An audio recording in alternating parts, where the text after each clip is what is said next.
Well, a women's track and field star named CC Telfer is currently dominating, breaking records and all of that. Just a really remarkable and impressive athlete.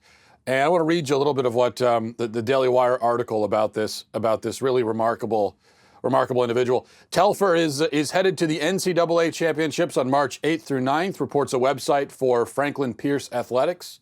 Telfer has qualified in a pair of events, as she will compete in the 200-meter dash and the 60-meter hurdles, reads the site, noting that Telfer has the fastest time of the year in the 200-meter dash, which is 24.08 seconds, which was set at the Northeast 10 Conference Championships earlier this month.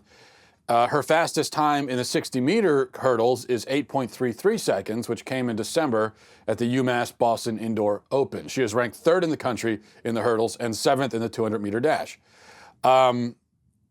The 21-year-old cleaned up last Sunday at Smith College, taking home 3 Northeast 10 conference titles and scoring 31.5 of the school's 49.5 points. Franklin Pierce University finished 6th, which was the highest championship finish in program history. Telfer was, and then it just goes on. I mean, it's just listing all of these accomplishments. Telfer was also named Women's Most Outstanding Track Performer. Really impressive achievements. But there's one problem, though. It's a problem that you have probably already guessed, which is that CC is actually a dude named Craig. This is a male, a guy who raced against other guys through his entire scholastic career of running, but then in his senior year decided that he was going to be a woman instead. So he switched teams, literally, and became a woman, and now he's cleaning up every event that he competes in. Now, this story comes to us only a few days after Terry Miller and Andrio Yearwood, both males, came first and second, respectively, at the Girls Indoor Track and Field Championship in Connecticut. They won first and second in the 55-meter dash. These fellows also came in first and second in the 100-meter dash last year, and Terry Miller won the 300-meter as well this season. So they're cleaning up there as well. Just to give you an idea of how utterly and completely insane this is, okay? As if you needed to be told, but just to give you a better idea. Terry Miller, again, this is a guy, this is a dude. He came in first place with a 38.9 in the girls' 300-meter dash, all right? That time, 38.9, was enough to beat the entire field. I think second place in the women's competition was like a second behind him, I think. And a second in a 300-meter dash is a very long time. But that time, 38.9, it would not have even placed him in the top 25 against the men. Okay, so he won the championship in the women's field. He would not have even been in the top 25. In fact, the top man got a 35.05 in the same event in Connecticut, but just on the men's side. The top man got a 35.05.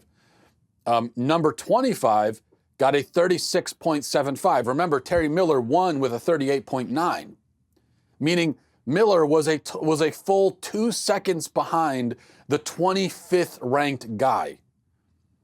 Meaning he probably, I don't have the entire ranking. All I had was up to 25. He probably wouldn't have even made it into the top 50.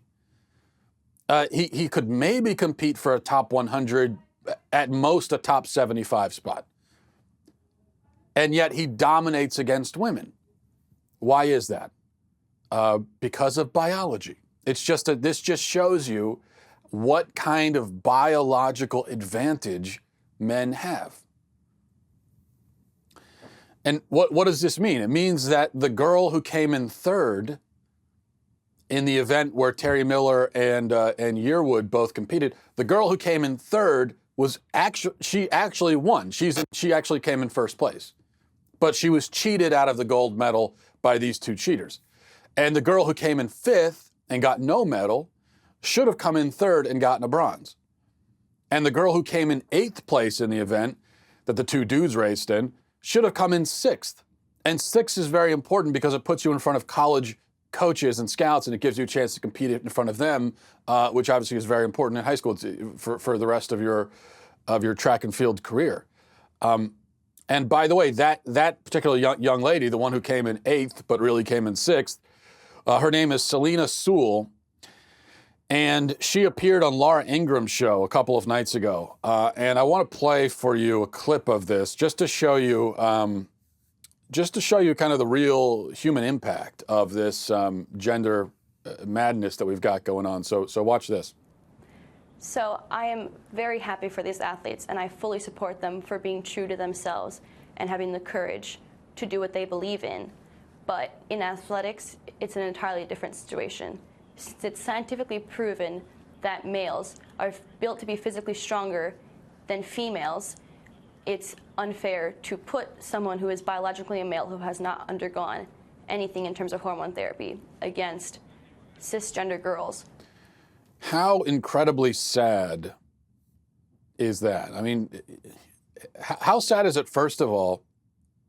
Well, it's sad, first of all, that she was cheated out of that opportunity, and that all of these girls are being cheated.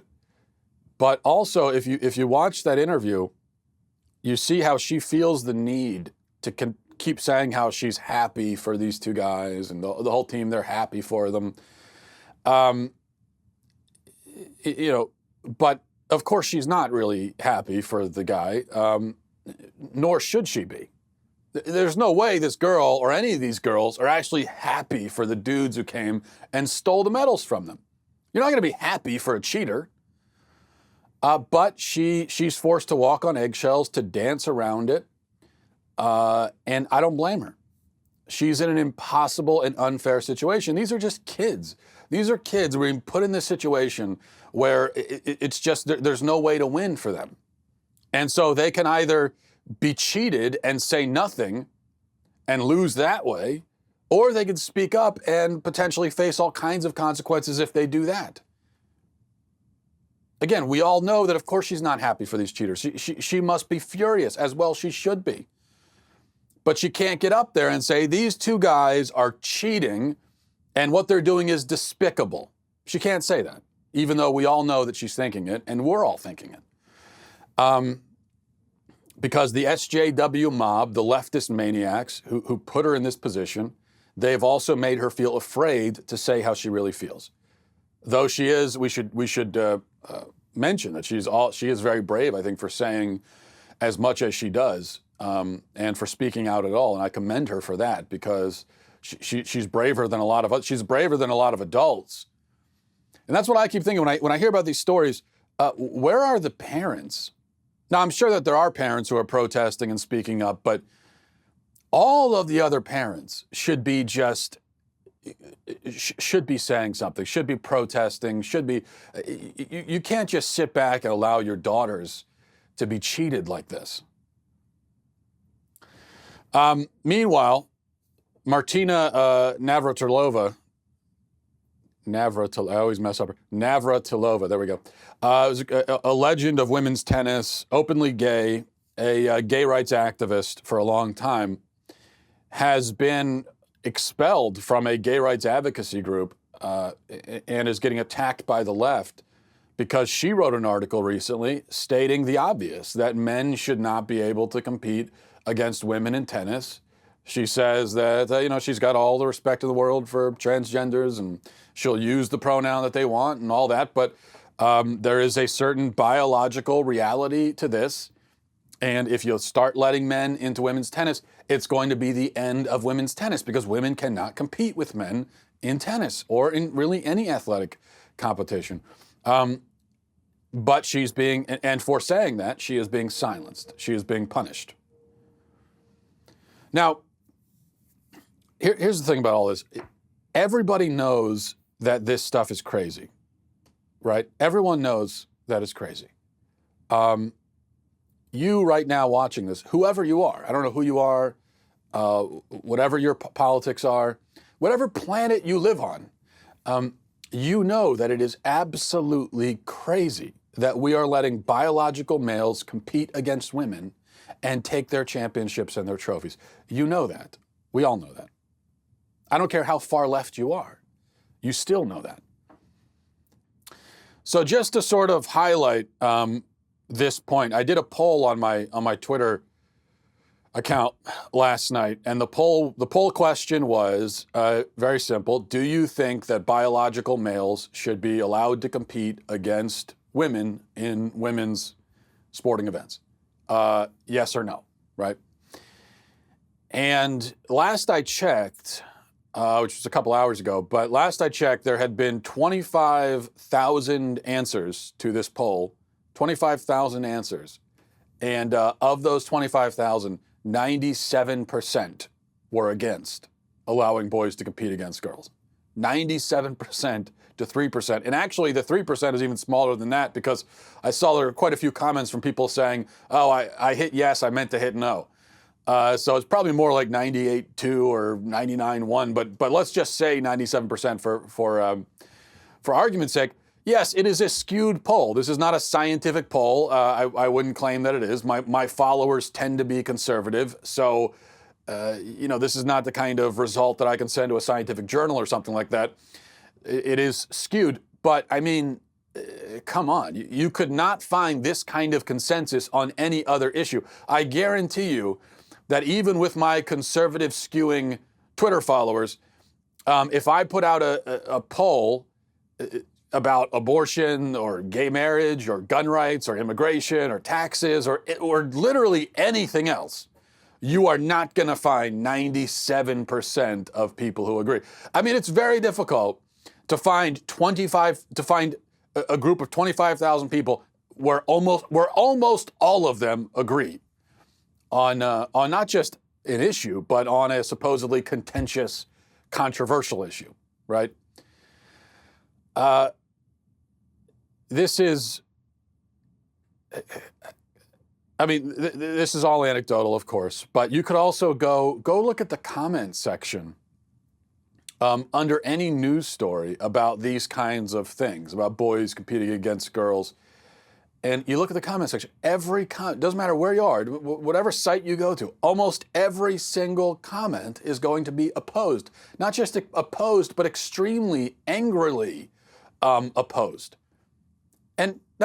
Or just go talk to people in the real world. Next time you're sitting around a dinner table with 10 or 11 people, bring up this discussion. Every single person is going to say, this is crazy. We can't be doing this. Again, I cannot think of any other issue where almost everyone you come across will agree. Now, I was actually curious, so I Googled to see if I could find an article written by someone who will actually defend the idea of having biological boys compete against girls. And by the way, I don't want to get sidetracked here, but I want to remark on the insanity of the fact that we even have to use the phrase biological boy or biological male. It's like saying geometric circle, right? It's totally redundant. And the fact that we have to use that phrase at all just shows how confused everything is. There's, biological male. There is no other kind of male. Of course it's biological. But anyway, I wanted to find an article defending this whole thing.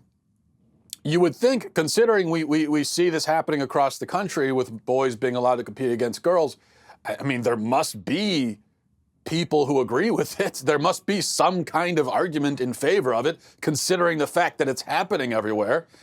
And I was legitimately curious what a person could possibly say. What kind of argument could you possibly string together to support this madness? But as I was looking on Google, I had a really hard time finding a defense of it anywhere.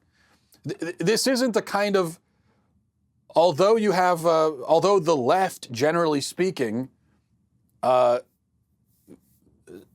seems to support this, rarely will you find any individual leftist who will speak up and actually offer a defense of it. And I had trouble finding it.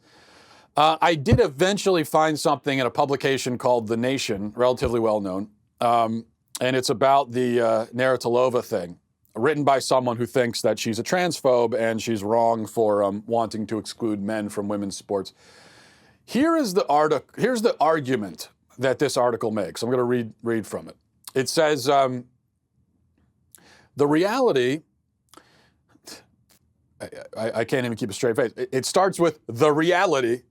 The reality is that there is no scientific data showing that trans women are more likely to be successful in women's sports. There is no scientific data showing that men are more successful in sports. There's also zero evidence that there's a push by trans women to take over the women's sports world. The denial of their right to take part in sports only leads to further marginalization and oppression. The fear that they are somehow encroaching on women athletes is actually a definition of transphobia. So you see how there's no argument here. This person just immediately transitions to the emotional appeal of, well, it's oppression. It makes transgender people feel bad about themselves. It's transphobia. Immediately pivots to emotions, labels, and all of that. The most that they can do is very briefly deny reality by saying there's no scientific data. That's the argument. The argument is it's not an argument at all. It's just the argument is to look at reality and say, no, that's not real.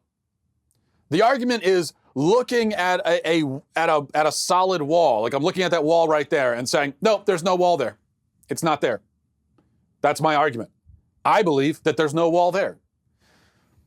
I mean, no scientific data. There is no scientific data that men have an advantage over women in sports. They're not even trying. They're not even trying to come up with an even halfway convincing argument. They may as well say that there's no scientific data proving that a person in water is more likely to drown than a person on dry land. It's a total non sequitur. But if I really have to get into this, here's some scientific data. A man's leg is 80% muscle. A woman's leg is 60% muscle. Men have larger, fast-twitch muscle fibers. Men have less body fat. Men have 20 times more testosterone. Do you know what that is? Natural steroids. Men are on steroids, naturally. They have 20 times more of that steroid in their body. And I'm not done. Men have larger hearts. Men have larger lungs. They have longer legs. They have smaller hips. They are literally built to be faster and stronger. They have dozens of biological advantages, if not more, if not hundreds of biological advantages. Women literally have no chance, none, if they have to compete against men. If, for instance, the floodgates were opened and women's, let's say the women's NCAA basketball league were to be fully integrated, well, no woman would ever see the court ever again. It's the end of women's sports. Here's the real reality. The worst man in the NBA is going to be considerably better than the best woman in the WNBA. Just a fact. That is how vast is the chasm between men and women when it comes to athletics. And again, this is biological. That's all it is. It is a biological reality. I mean, there's nothing we could do about the fact that men, literally, their legs are made of more muscle. And they have bigger hearts and bigger lungs and all of that, longer legs. I mean, it's just, you could wish that wasn't the case. You can be opposed to it all you want. You could write it on a sign saying, no more men with more muscle in their legs. I mean, you can do what you want, but it still is going to remain the reality. And everyone knows this. That's the thing. That's the point here, is everybody knows.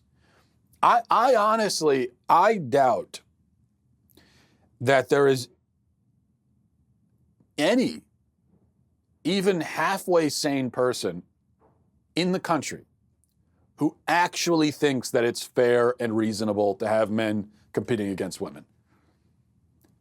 There are some people who will pretend they think it's okay, but I don't even believe them, because just like what I just read, when you listen to their argument, they have no argument at all.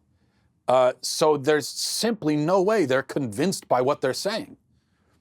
They think they have to have this opinion.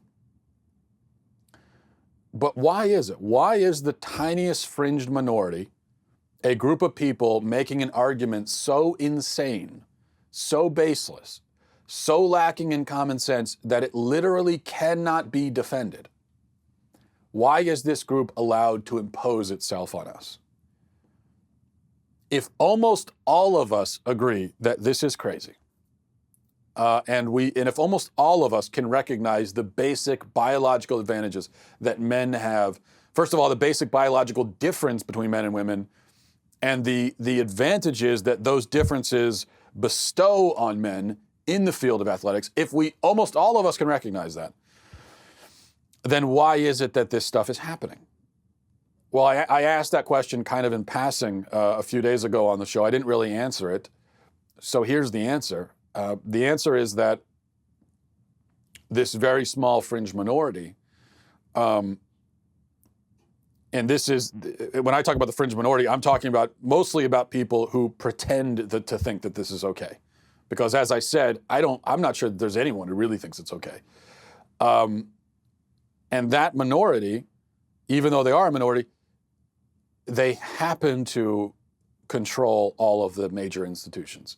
They happen to control academia, the media, Hollywood, and they're in control of an entire political party, one of the two major parties, the Democrat Party.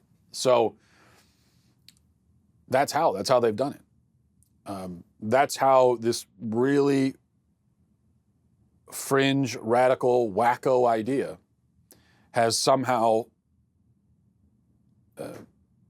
invaded our culture and sort of set up camp.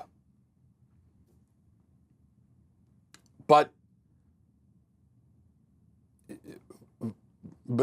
here's the really sad thing. It's that even though you have these institutions that are pushing this idea, and those institutions are very powerful, and they're run by powerful people, the fact still remains that if all of us who disagree, if we were really vocal about it and really opposed, and we actually stood up and said no, well, this stuff wouldn't be happening.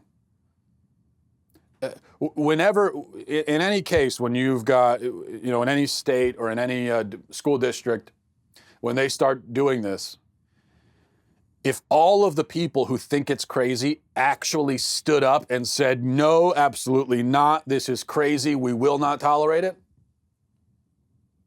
And if the parents started saying, if you do that, I'm pulling my daughter out of the sport. You bring boys in, the sport's going to be over. That's what's going to happen. If everyone said that, if everyone did that, then this stuff wouldn't be happening. So yes, it's a small minority in the major powerful institutions that are imposing this on us, but we are allowing it to be imposed on us. We are just lying down and saying, okay, gee, I really think that this is kind of nuts, guys, but all right, I don't want to be labeled a transphobe.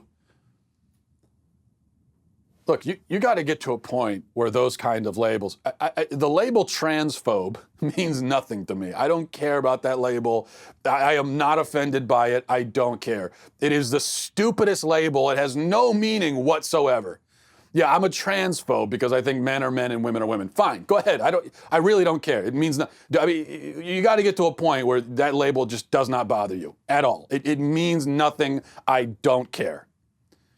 You can shout it and you can cry all you want. It does not matter to me.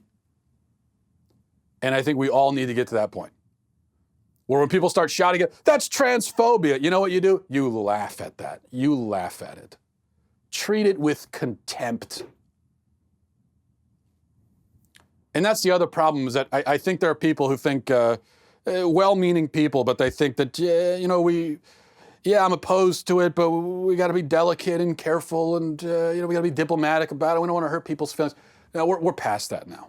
We're past that. The greater concern. Look, the concern is the girl that clip I played for you. The girl these girls that are being cheated. It's their feelings that we should be concerned about. Those two dudes, I have no concern for their feelings at all. None. I don't care. And I know you might say, well, that's cruel. That's not right. I don't care about their feelings. They are cheaters. And you know the other thing? They know what they're doing.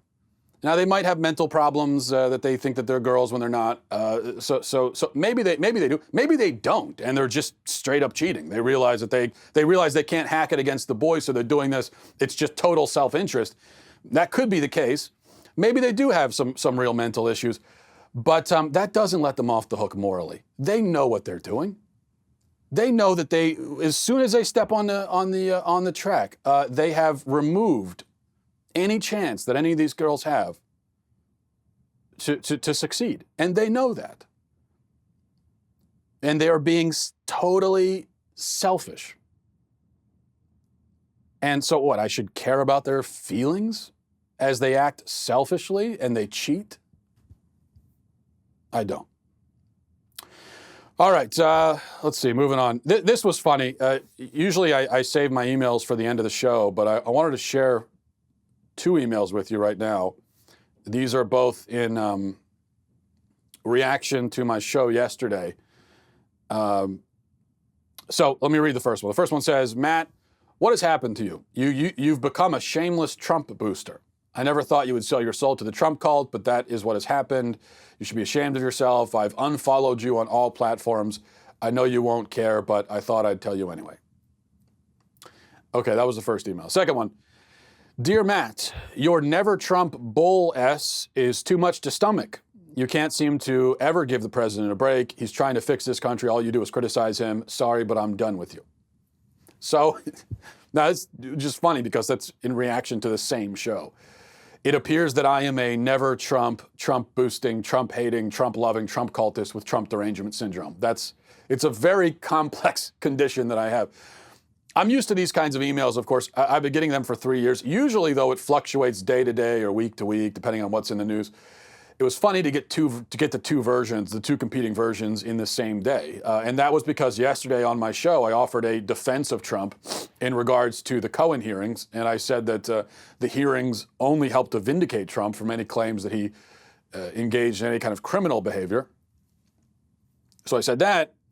But then I criticized Trump for his performance in North Korea, especially when he lied for Kim Jong-un and provided cover for him when he, Trump, was asked about North Korea torturing an American citizen to death, and Trump claimed that Kim Jong-un didn't know that was happening, and he was really upset about it, which is just untrue, of course, and it is a lie, and it is a lie for the sake of a murderous dictator. So I criticized Trump for that, as any rational person would and should. I defended Trump on the Cohen hearings because it's clear to me that Cohen has nothing on Trump.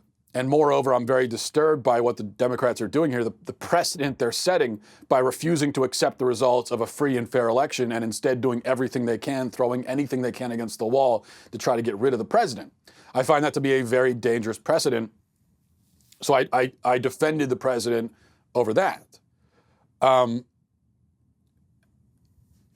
How is it that I could draw a Trump favorable conclusion on one issue, but then a Trump negative conclusion on the other? Well, because for me, I don't judge things based on the fact of Trump being involved. That for me is not what everything hinges on. I assess what I think the actual truth of the matter is, and then I draw my conclusions from there. If Trump is on the wrong side of that line, then I criticize him. If he's on the right side of it, then I defend him. You know, someone actually told me recently that this approach is a cop-out. And this was a Trump fan saying this. And he felt basically that my moral obligation is to bow at the altar of Trump and to support everything he does no matter what, because Trump is Lord, God, and Savior. I've also heard a similar thing in reverse from liberals saying that it's a cop-out to support Trump when he does good things because Trump is Beelzebub, Trump is Satan, Trump is Lucifer. I find both of these attitudes not just wrong, but ridiculous, and not just ridiculous, but embarrassing, and not just embarrassing, but un-American, and not just un-American, but morally and intellectually reprehensible. It doesn't make any sense to me whatsoever. And I don't understand why so many people struggle with this. You don't need to have one line about Donald Trump. I think here's the point. If you find that you always criticize Trump no matter what he does, that's a good hint that you aren't using your brain. And if you find that you always defend Trump no matter what he does, that is also a good hint that you aren't using your brain. And in conclusion, I would say, let's all use our brains instead. How about that? Let's just use our brains. And look at any particular situation and assess it on the merits. That's what we're supposed, especially as Americans, that's what we're supposed to do. In that, as Americans, we are supposed to be always skeptical and critical of our leaders. To be a fan of a politician, in my opinion, there is no place for that in America. You should never, if you find yourself grabbing the pom-poms and becoming a cheerleader for a politician, that's a bad sign. That is not what our founders had in mind. That's what they do over in dictatorships and monarchies and all of that. We escaped that system. And in our system, a politician is supposed to be a public servant. They're supposed to be serving us. And so we are in a position where we can look at them and say, no, I don't agree with how you are serving us. And I'm going to tell you. But there's an equal and opposite approach, which is, as I said, to look at a politician because they're in the wrong party or for whatever reason, and to see them as evil incarnate, and to only be critical of them. And I think that also is a very silly way of going about it. All right, let me get to some of your emails before we wrap up today. MattWalshShow@gmail.com. MattWalshShow@gmail.com is the email address. This is from Ronald. He says, "Hi, Matt. Big fan of the show. Do you think the government should be involved in protecting marriage?" Ben Shapiro says no, because the government has done a bad job. I personally do not buy that argument. We rightly let the government protect life and private property, despite the government's frequently poor record. Marriage, like life and property, is foundational to society. Shouldn't the government therefore protect marriage as well?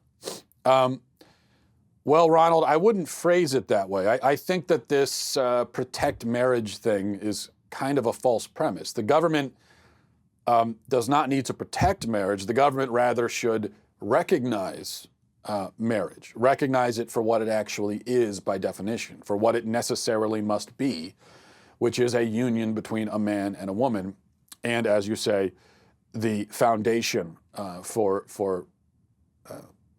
human civilization, and the foundation for the family. When I say recognize, I mean just that, recognize it. Recognize what marriage is legally, and the government doesn't need to do much more than that. That was my argument the whole time before the Supreme Court decision. Now it's sort of a moot point. But before that point, what I was saying is, first of all, we're not looking to make gay marriage illegal. That's not the point. We're not looking to turn the government into some sort of theocratic defender of biblical marriage. This isn't about biblical marriage at all, in fact. This is just about marriage. Marriage is a certain thing. It performs a certain function. It has a certain purpose. And if you get rid of that purpose and that function, then marriage is nothing. It doesn't mean anything anymore. There's no reason for it. It serves no purpose. So if marriage is going to be anything, and if it's going to have any purpose whatsoever, then it must be a union between a man and a woman.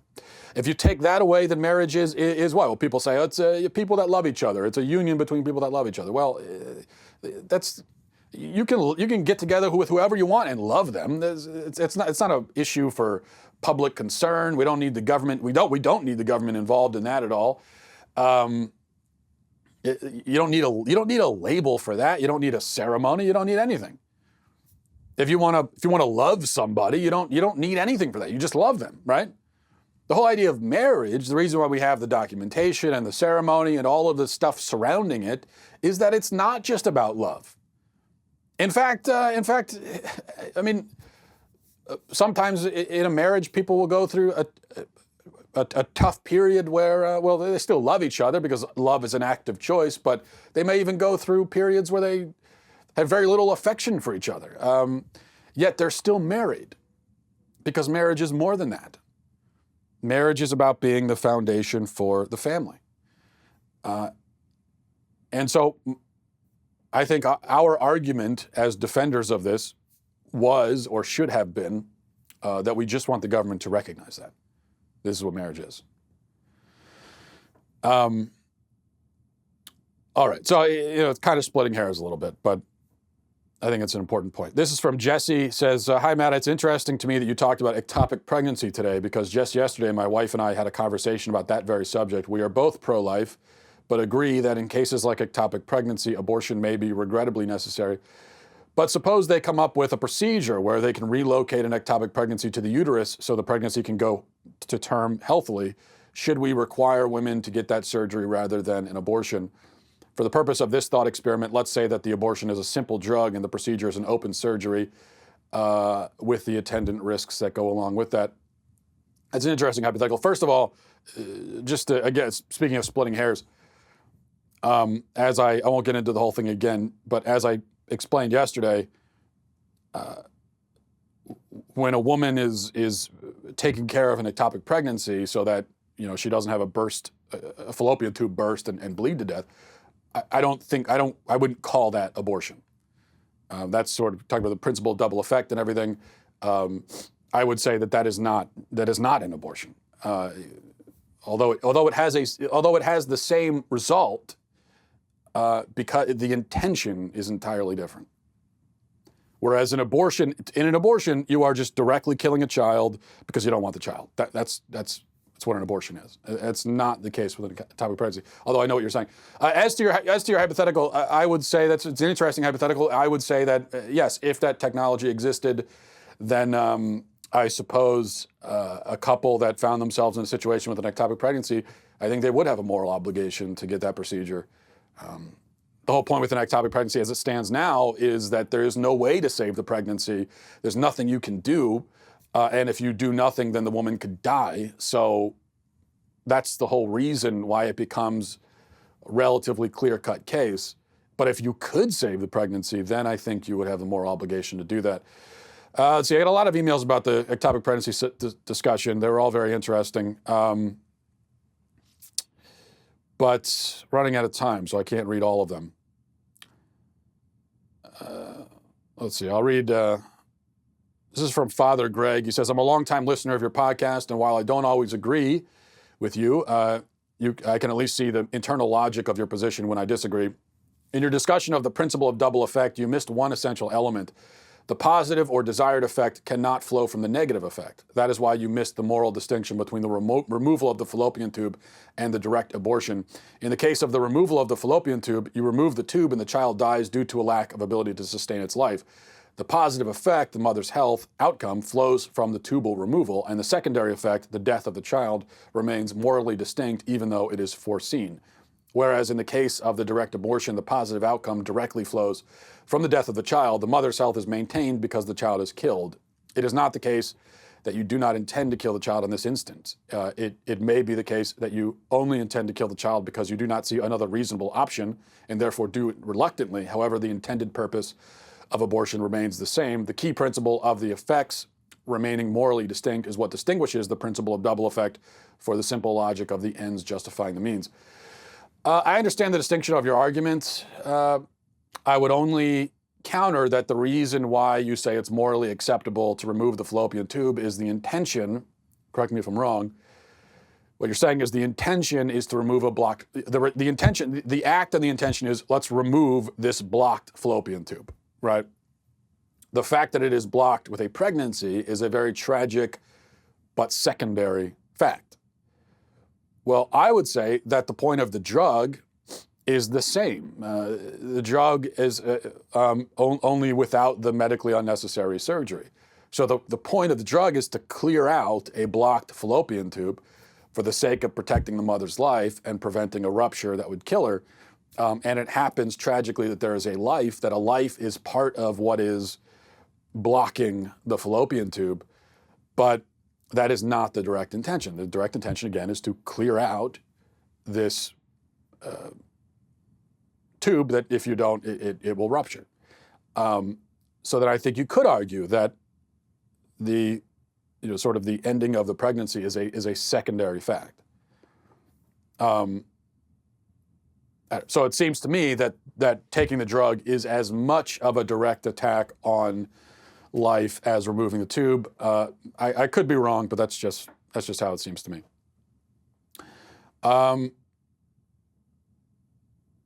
Finally, this is from Jerry. It says, Matt, I shouldn't even be answering this, but Matt, what is the most frustrating thing about women in your experience? What's the most frustrating thing about women in your experience? This is a trap. But I will fall for it. I'll tell you what is. I'll tell you what. In my wife's case, I'll tell you what the most frustrating thing about her is. I don't know if this is true for every woman, but I suspect it probably is. And here's the problem. My wife has an amazing memory. She remembers everything. Everything. I don't think she's ever forgotten anything in her life. She remembers every detail from the moment of her conception. Okay, she remembers everything that's ever happened to her. And on the other hand, I forget everything. Now, if you were to ask her what is the most frustrating thing about me, she would have a really difficult time deciding. But I think one of the things she would mention is that I forget everything. I have a bad memory. So I am citing this as more of a defense mechanism. What I'm saying is, no.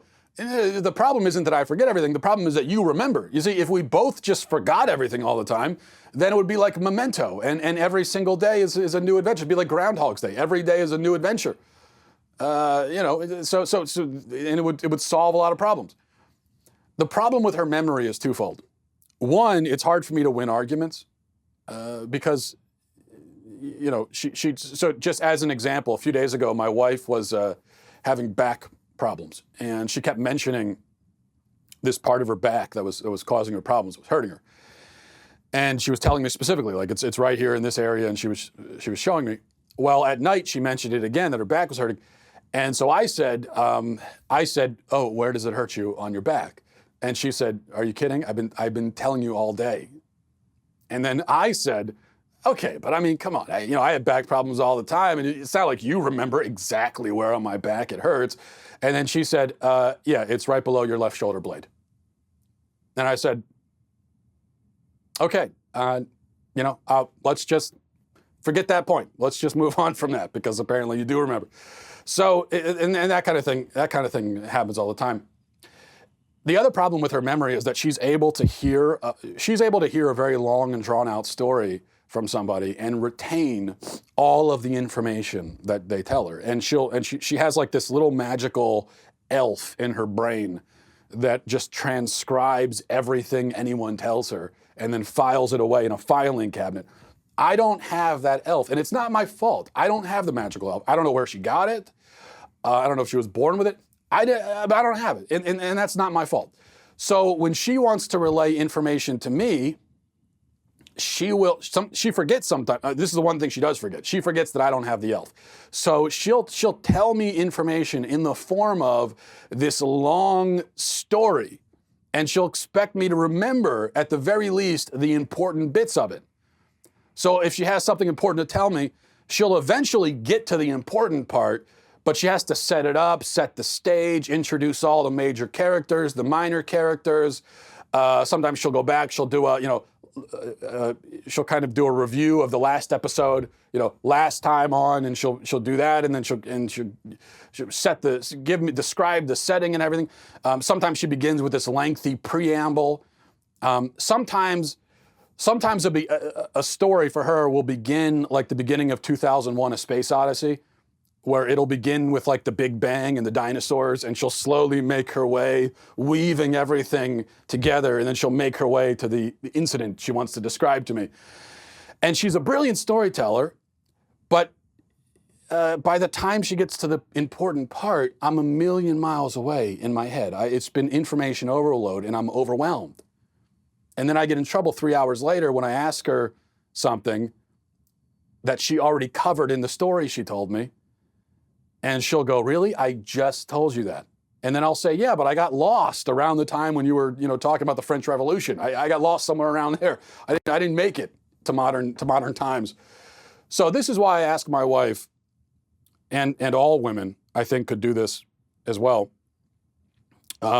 Any story that you tell a man, begin with the major bullet points. Begin like the reports you used to do in high school and grade school. Begin like that, where it's like, in this report, I am going to tell you A, B, C. And so you start with that, and then I can lock that away in my brain. It's like, okay, I got that, A, B, C, right? Boom, got it. It's in there, and then you can get into the whole story and the whole long essay and the chapter book and all of that.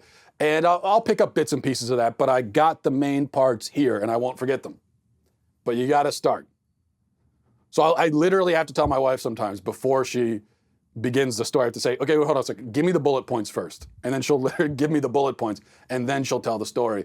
And I found that works. So I think maybe that's something all women could think about doing. There is my my answer. You thought I wouldn't answer that question, but I did. All right. And if my wife ever listens to this segment of the show, she will remember. She'll remember it. That I know. I'll leave it there. Hope you guys have a great weekend. Godspeed.